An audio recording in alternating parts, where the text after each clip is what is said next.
So, welcome back, everybody, to Angels Podcast for Angels News Network. So good to say that. We're back with episode 4 now? Episode 4. It's the busiest time for us university-wise because, as you probably know, we're both journalism students at university while we're doing this. And the run-up to Christmas is always crazy, so uploading might be a bit more sporadic, but we're getting there. It's going up. It won't be too late in the grand scheme of things. Yeah. And, it's worth waiting for. So today's podcast, as we said last week, we've started to sort of like narrow in on a focus area for the podcasts. The first two were general sort of like catch-ups on the world because we'd been away for a year as we sort of like refined what we were doing. And last time we did British politics is a bit of a narrow in, and this week Anam is taking the helm. She's steering the ship, and we're going down sexual health route. Yay! So kick us off then. So sexual health is something that is a passion, as some would know. I used to volunteer for a sexual health clinic. I was a media volunteer, and I saw firsthand how lack of funding can really affect in terms of sex education and just overall knowledge. I think in my school, we were my year, I'm not sure what the other years, are fortunate to have learned some basic stuff about sexual health, like how to put on a condom, even though I went to an only girls' school. STDs and STIs, we learned a lot. We had an entire day dedicated to it. And we had people come in to talk about consent and, what makes a healthy relationship. However, thanks to the government's cuts, they can't do that anymore. People who work for sexual health clinics can't go to schools and educate because they have no money for it. And one of the colleagues who would usually go talk to a whole classroom can only talk to one vulnerable at-risk student instead, which is obviously not good. I mean, there is evidence showing that places where the sexual health education is low, that's where teen pregnancy is at its highest, especially in America when they teach abstinence. That's how it's called, abstinence-only teaching, where they don't teach you about sex. They're just like, no, don't have sex. Wait until you get a ring and happy birthday. And, my interpretation is that the reason why teen pregnancy is high, because these teens, they don't know what their options are when it comes to protecting yourself from sex. They don't know. I think the obvious risk is when you're going to have sex is that, I might get pregnant, but they don't know how to prevent pregnancy. They don't know what the options are. And I think it's incredibly important that every man and every woman should know about sexual health, because if they don't, we might have way too many babies and it's not going to be a good place now, is it? Every man, woman, and people that don't identify as either. How was it in your school when it came to sex education? I went to a primary school first, so it was a Church of England primary school.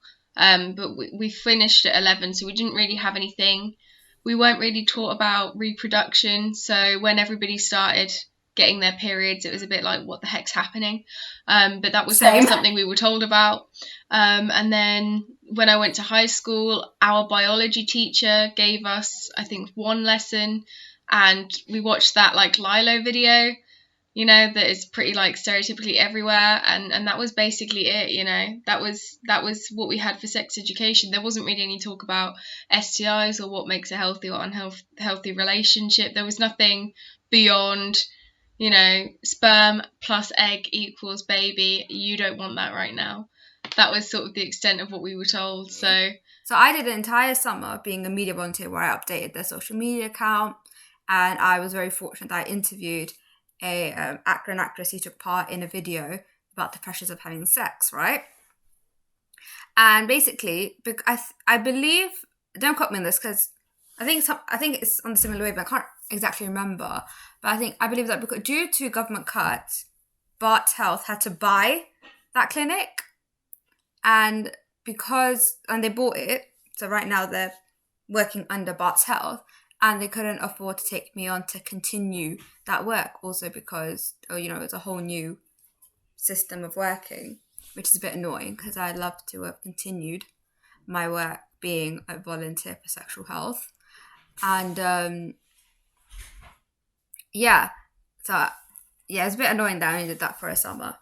But yeah, I think I'm similar with you that in primary school we did do full on sex education. Like, you know, that one day they send the letters out to the parents saying, "Hey, we're going to teach your child about periods and puberty. If you don't want your child to know about this, please tell us." Which I think isn't right.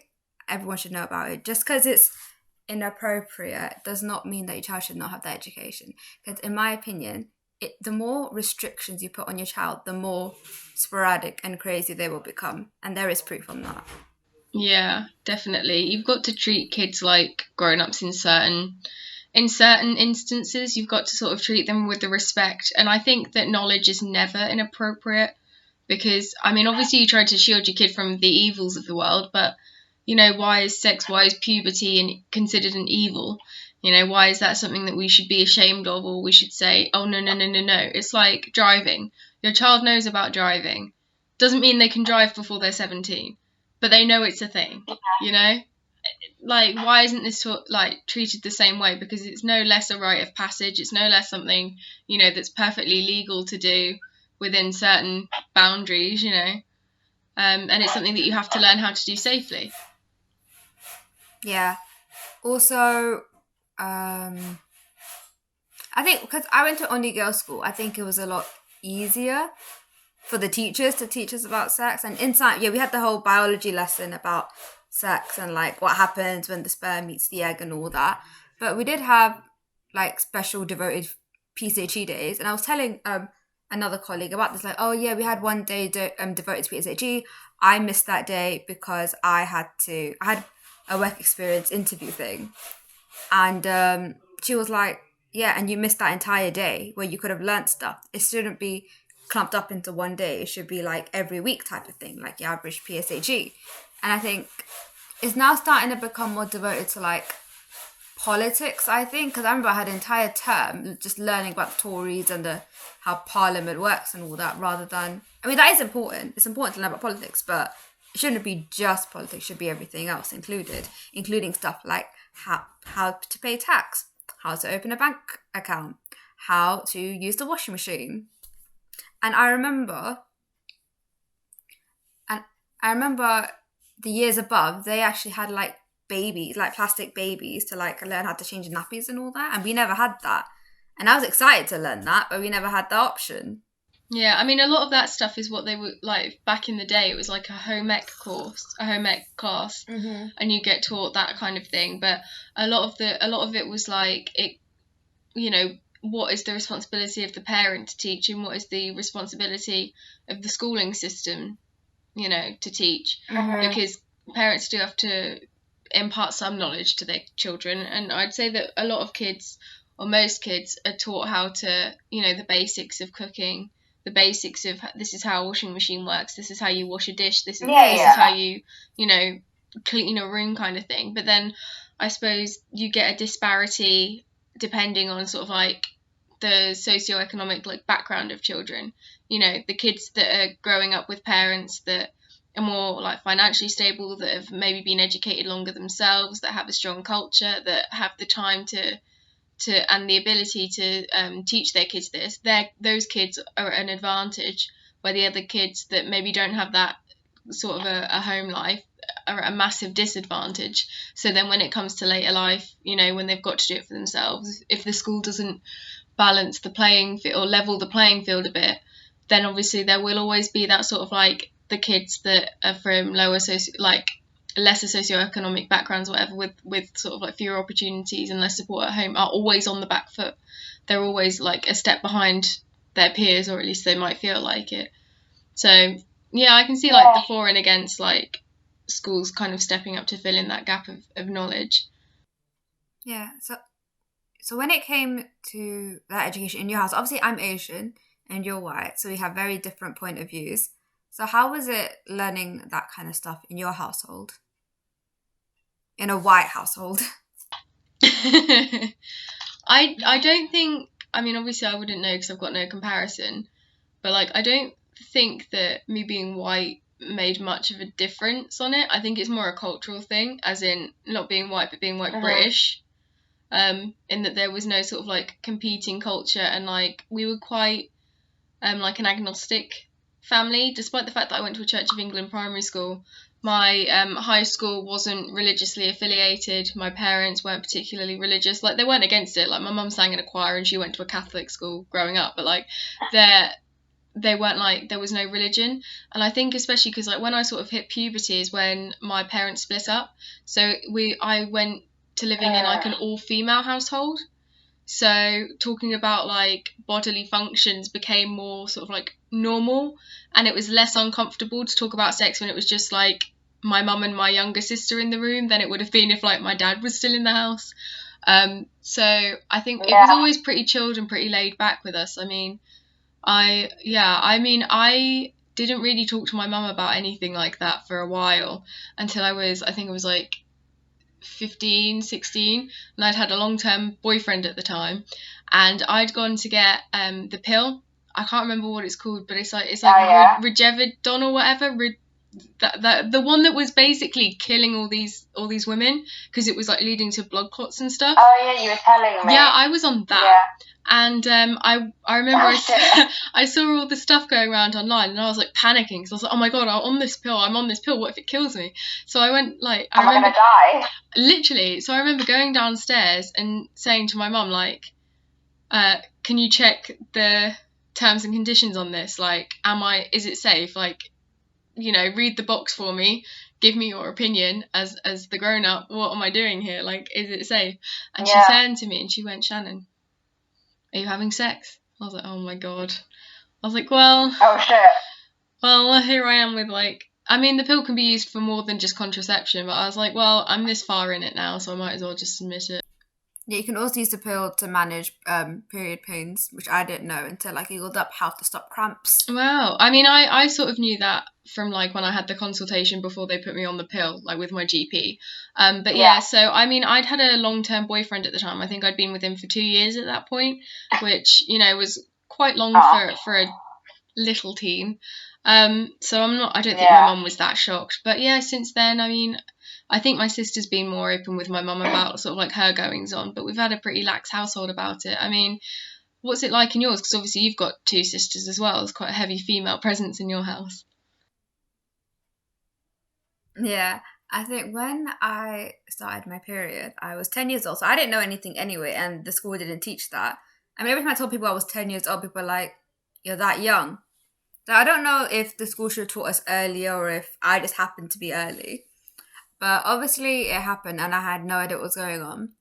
My mum found out because she saw like the underwear in the bin and all that. And she went, was that blood? And I'm like, yeah. I just thought it was normal. Like, yeah, it happens. And she was like, oh my God, like you started your period. And she was telling me, you know, you can't do this, you can't do that. And in terms of like, I can't pray, I can't do stuff like that. But then, you know, this is going to happen for 7 days and you can't, you know, you're going to get cramps and all that stuff. Also, when I first had cramps, oh my God, the worst experience of my life. And also weird, my mum also told me that if you take a shower on the first day of your period, it's not good, it will mess you up. And after that, I can't do it anymore. I don't think there's any science behind that. I know, I think it's like a superstition, yeah? But now it's ingrained in my head. But anyway, obviously my mum told me, like, don't tell anyone. Like, don't go to school and tell everyone that you're started your period and all that. So I kept quiet. And then I think Maveen learnt about it. And then obviously she started. And then Ikra was kept in the dark because she was like the young, so you shouldn't know about that shit. But then in the end, we told her, like, Ikra, there's this thing, yeah. Okay, you know, because there was a bit when Ikra needed the Quran and I couldn't touch it because I'm on my period. So obviously I was like, oh, Maveen, can you get it for her? And she went, why can't you do it? Why can't you touch it? We're like, you're too young, you don't understand. And I think she was 11, maybe. So maybe shortly after she had the education.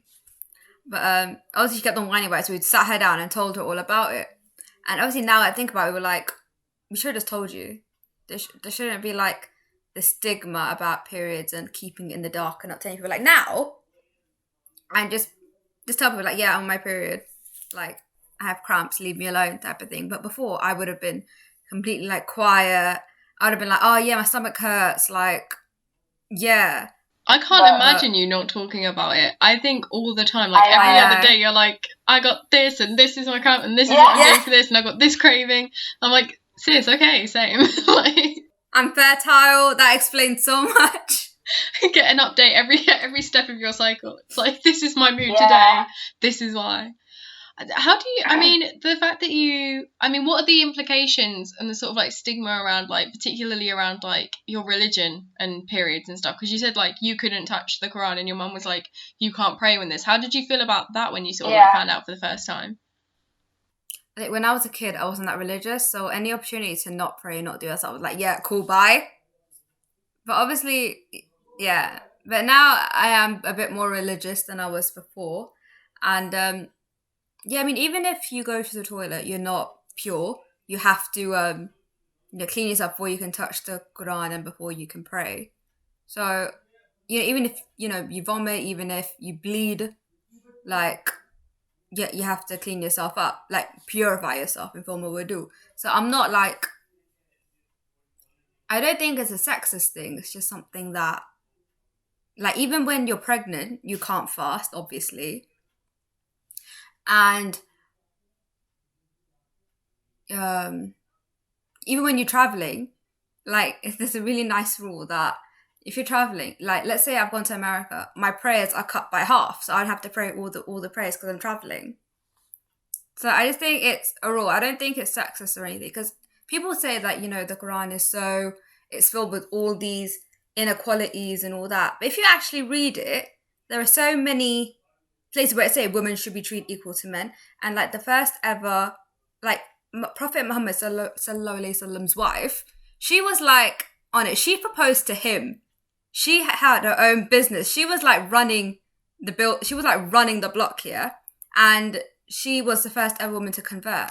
And so I think because of society and culture, it all got diminished to women aren't as equal to men, which is, yeah, but yeah, it's like you take little quotes out of the Bible, out of the Quran, out of whatever, to try and justify your actions. But if you look at it as a whole,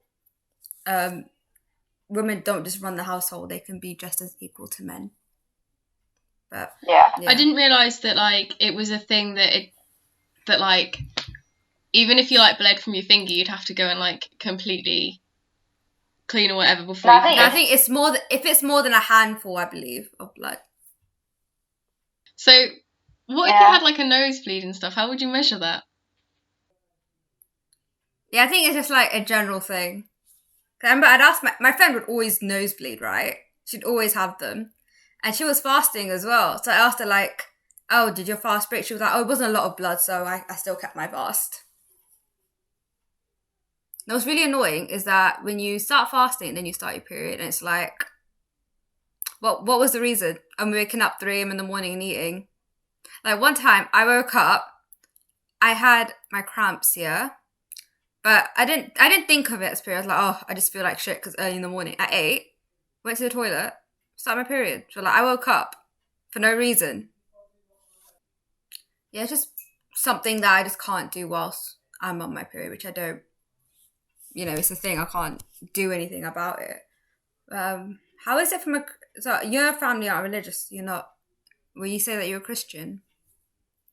I'm sort of like the opposite to you. Like when I was little, I was really into religion, and sort of like as I've grown up, I'm like, oh, I don't know. I mean, I just sort of find a lot of fault with it. I think I would probably say I'm more like spiritual than religious, if that makes sense. Yeah. Like I will find myself like talking to God in my moments, like with my eyes closed, sort of like whatever. But I wouldn't say that I subscribe to like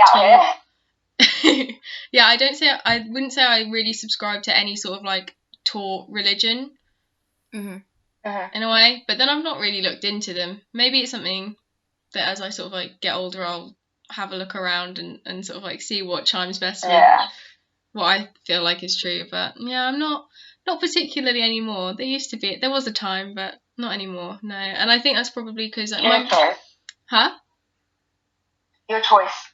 Yeah, thank you. Yeah, my mum was religious when she was younger, but she sort of like turned away from it as she got into life and stuff. My dad's never been religious, but that's because my grandmother, so like his mum, was like really religious. So I think sometimes like you can sort of be turned off it depending on like how it's been in your family before, like your previous experiences of it. So yeah.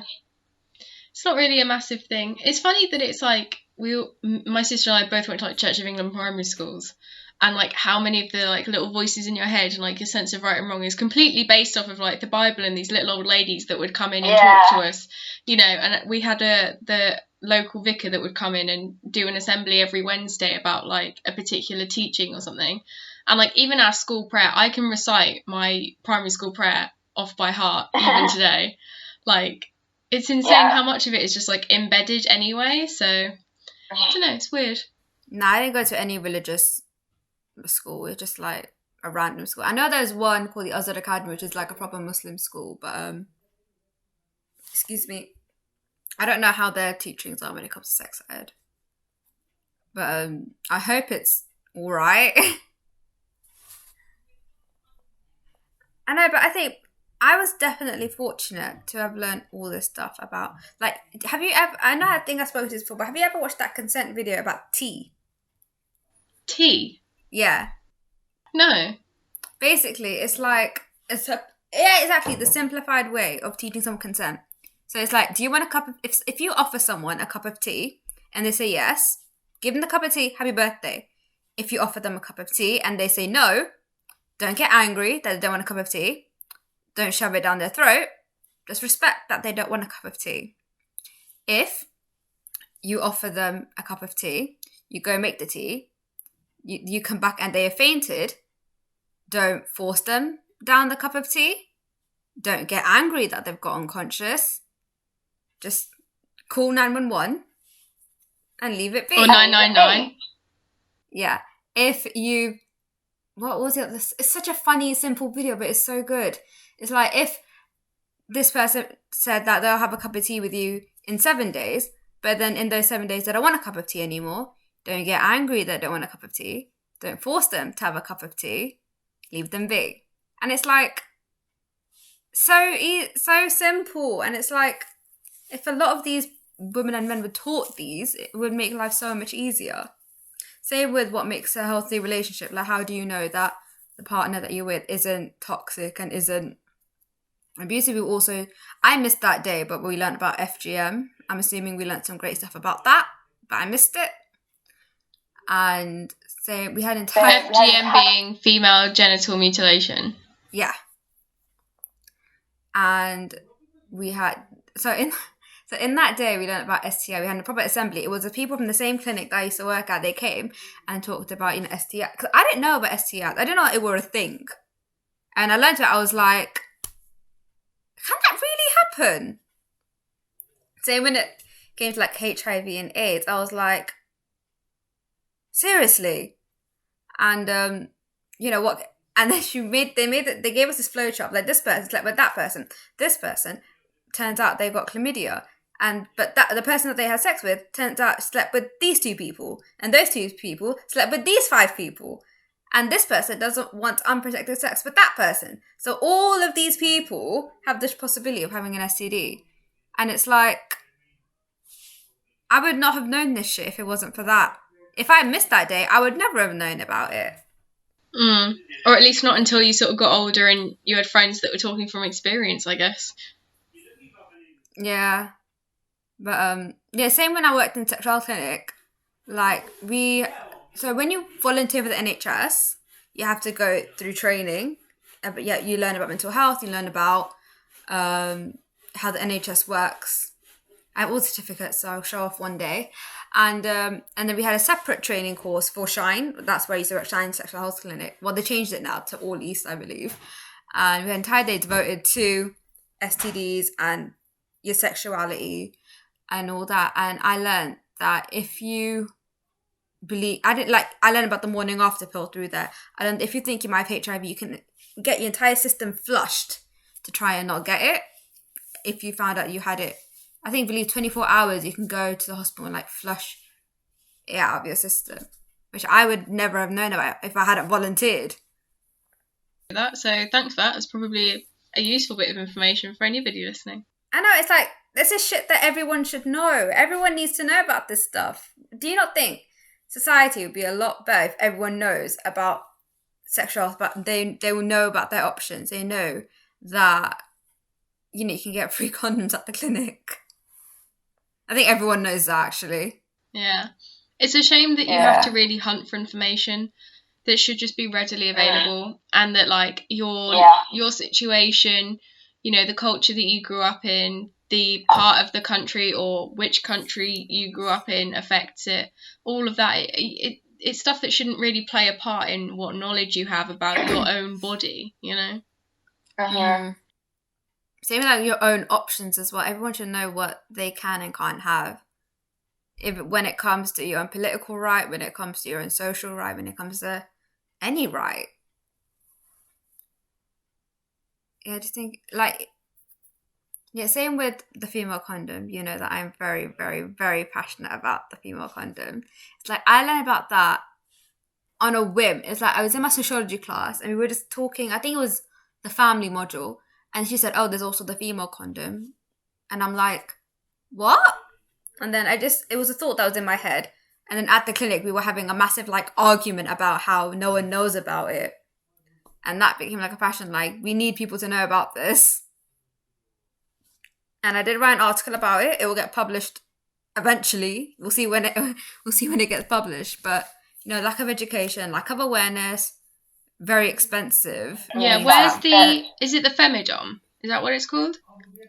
The femidom is what Passante, I believe, have coined it as, but it generally is known as a female condom. And it's been out since the 80s, and not a lot of people know about it.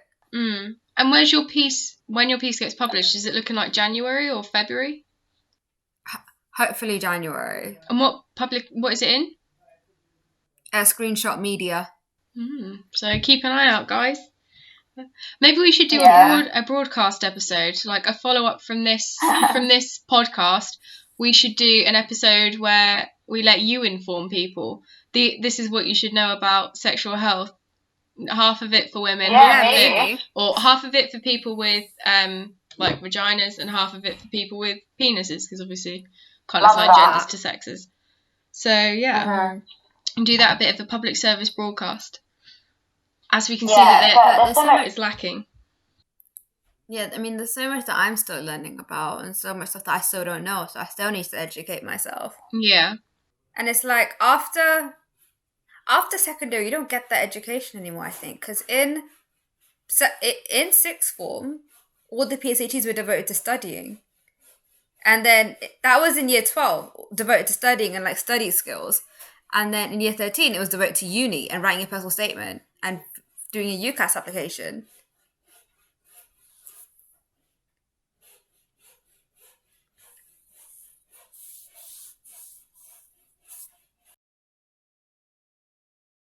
I can't remember, did we have any... I think in my sixth one it was just about studying. Nothing else, really. Yeah, nothing about the government and nothing like that, no. Was there? What? The fact that I can't remember says a lot, doesn't it? Okay, so we've reached the half an hour point for our podcast. I don't know if you want to add a last little bit. Well, because we've been keeping them roughly to about half an hour, apart from the first one. The first one was long, but since then it's sort of been a half an hour. So do you want a final point to be added to it?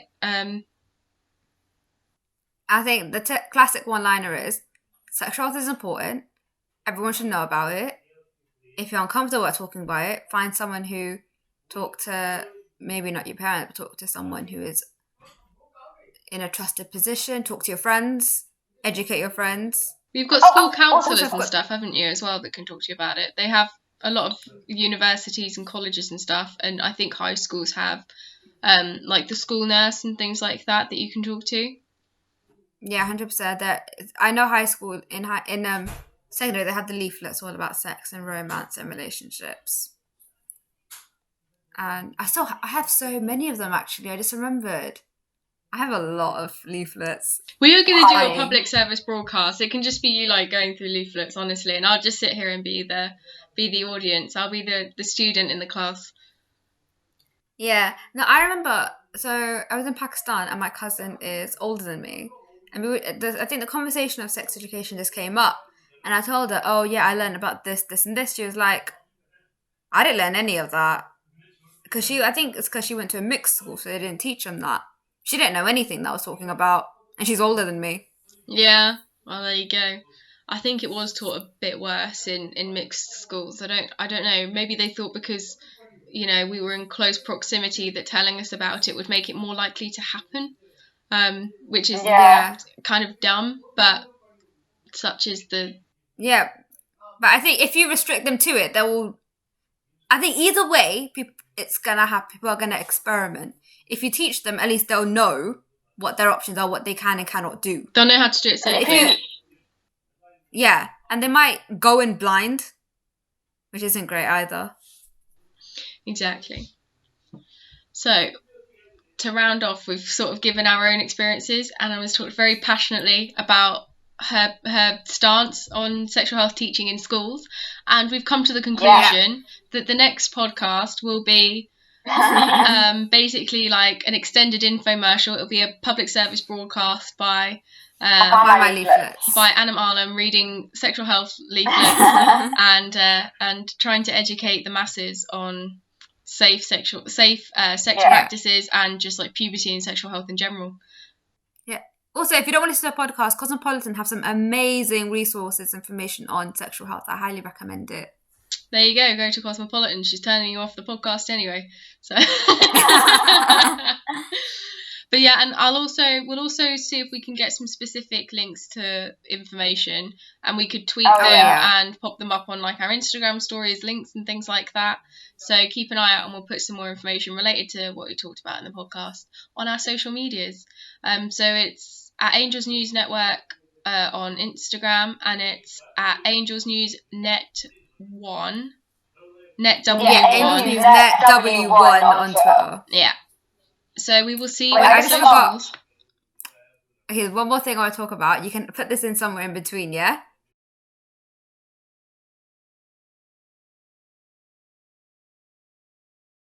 Oh yes, yeah.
Yeah, so what I've just pulled up like the BBC article about exactly what you've just said, the legalization, not the legalization, but the free sort of distribution of period products in Scotland.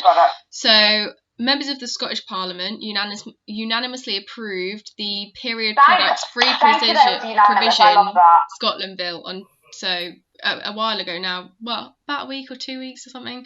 Time has gone crazy. Here's the thing. The bill was introduced by the Labour member of Scottish Parliament, Monica Lennon, right? And people have been campaigning for this to end, particularly in Scotland, for free sanitary products. For free sanitary products. Sorry, my sister's in the bath in the next room, so she's just broken something. I can hear her quite loudly, but I'll tell her off later. Yeah, so people have been campaigning for this, I mean, forever in a lot of places, you know, small sort of grassroots foundations. But there's been a main campaign behind Monica Lennon since 2016. So that means it's taken 4 years to get it to Parliament. I mean, the most that it has been done here, I believe it was super drugs. They decided to cut like tampon tax. So they, instead of people having to pay the tax for it, it were, you know, super drug pay it out their own pocket, and they would be a lot cheaper. But it's like, tampons I've seen as luxury items and they're fucking taxed, and it's like, we didn't choose to have these periods, yeah? Exactly. If we could choose, we wouldn't. If men had periods, it would be free all round. It would be. You'd be able to see floods of them. Every buckets would be free. Bucket. I can go on about this topic. We should do a part 2. Because I've got so many things to talk about now. It's the ideas are flooding in my head. I mean, this can be like a running sort of sub-theme. I mean, we've pretty much... Basically, our podcasts are going to revolve around sort of like politics and current affairs and sex, it seems. So that's cool. That's the vibe. That's what we're doing. That seems to be where we're What else does the article mention? So what else is in this article is that...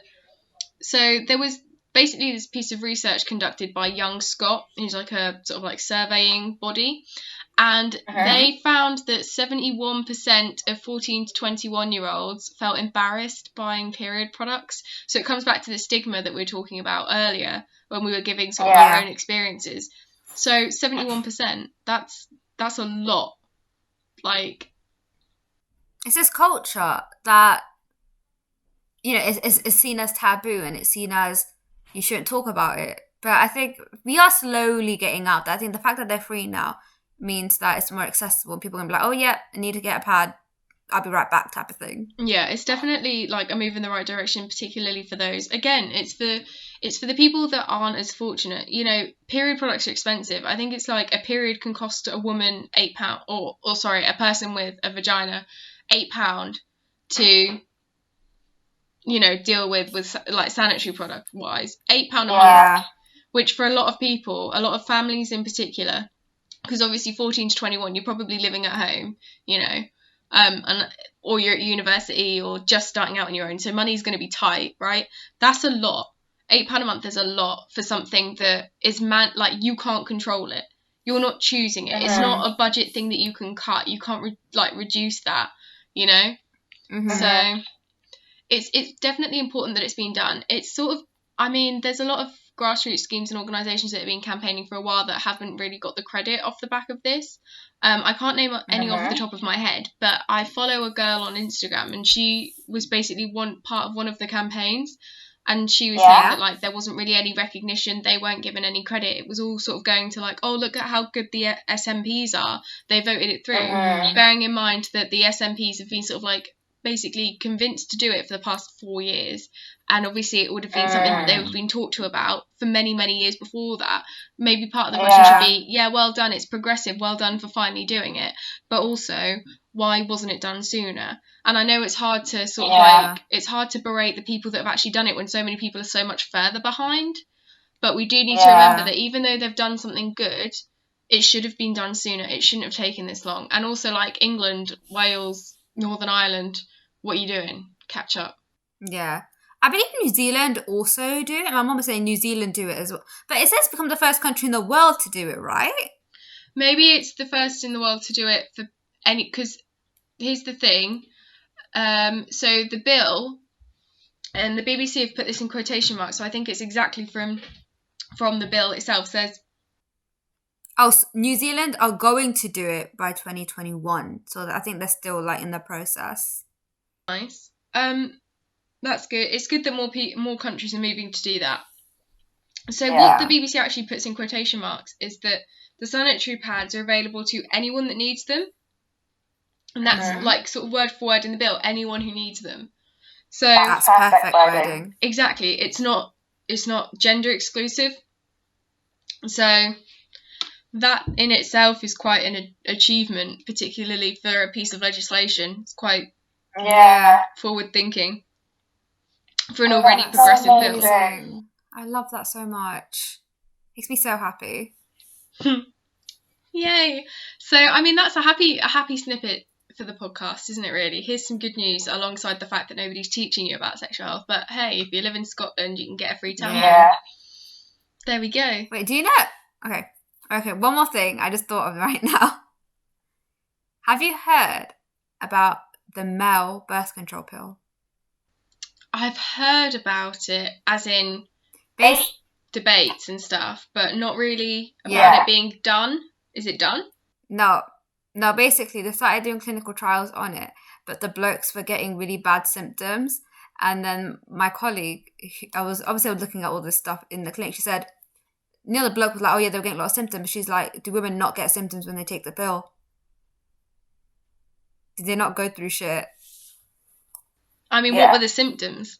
Nausea, So we there's get still- that. Bloating, we get that. Weight gain / loss, we get that. Irritability, we get that. Skin sensitivity, we get that. Bowel abnormalities, we get that. Blood clots, we can get that. Migraines, we get that. Fuck me. Like, come on now. Are your symptoms worse than that? Or are they worse than just, like, bog standard periods and stuff? Like, if not, it's your turn to take one for the team, lads. Yeah, wouldn't it be so great if blokes get a birth control pill? That'd be so funny. Exactly. I think that would be amazing. Yeah. It's sort of like, you know, when people are, like, infringing on abortion rights and stuff, and that sort of, like, retort came back that was like, look, if you don't want us having the right to have an abortion, then I say we make it mandatory that you all get vasectomies until you're going to have kids. Because a vasectomy is a procedure that can be undone. So go get the snip, lads. Yeah.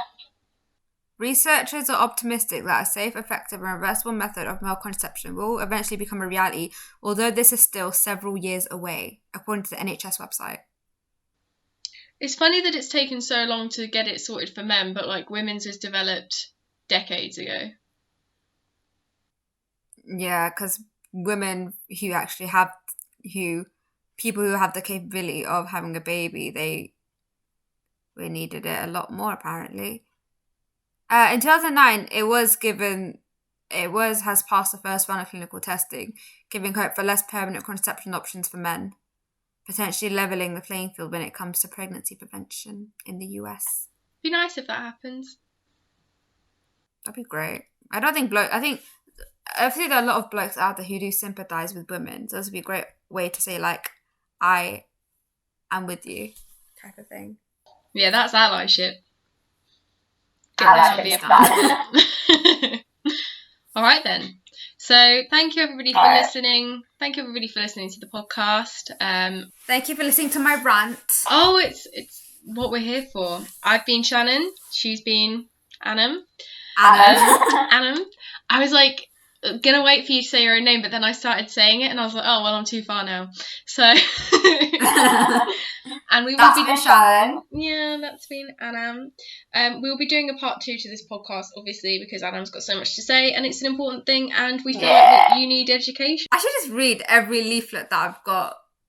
I think I have one of each, the one that they have. I need to find those now. They're going to be somewhere, probably in the shed. That's your task for today, is I'm editing this week's podcast, I believe. So, Yeah, you are.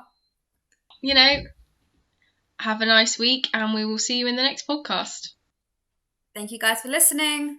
Bye. Bye.